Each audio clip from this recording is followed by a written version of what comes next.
শুভ জন্মাষ্টমী তাৎপর্য। আমাদের চারপাশে কিছুর পরেও আমরা চুপচাপ কুরুক্ষেত্রের যুদ্ধের পূর্বে অর্জুনের মতোই গান্ডীব ছেড়ে বসে আছি, অপেক্ষা করছি কোন ভালো সময় এল বলে। অনেকেই বলে সবুর ঈশ্বর আমাদের জন্য ভালো সময় এনে দেবে সুখ ভোগ করার জন্য।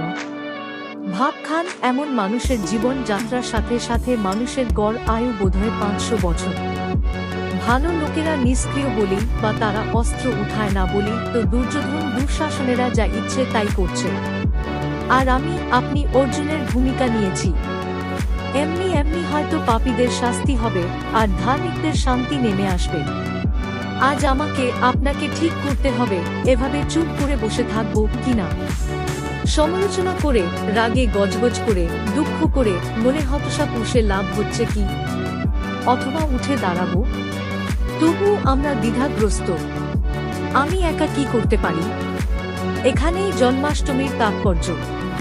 কংসের কারাগার, অসংখ্য প্রহরীর সতর্ক চোখ, লোহার দরজা, অন্ধকার রাত, বাইরে মুষলধারে বৃষ্টি হচ্ছে, শত্রুপুরীতে দম বন্ধ পরিবেশ।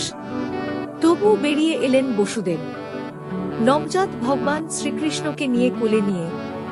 ঠিক তখনই পরিবেশ তাকে সাহায্য করতে এগিয়ে এলো।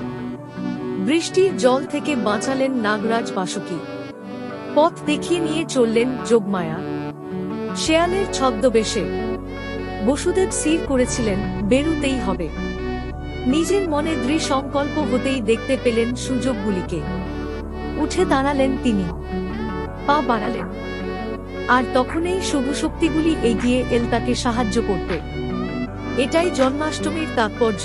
পরিবেশ যত প্রতিকূলই হোক, যত শক্তিশালী হোক, নিজেকে যতই অসহায় মনে হোক, উদ্ধারের পথ আছে। জয় শ্রীরাধা কৃষ্ণ।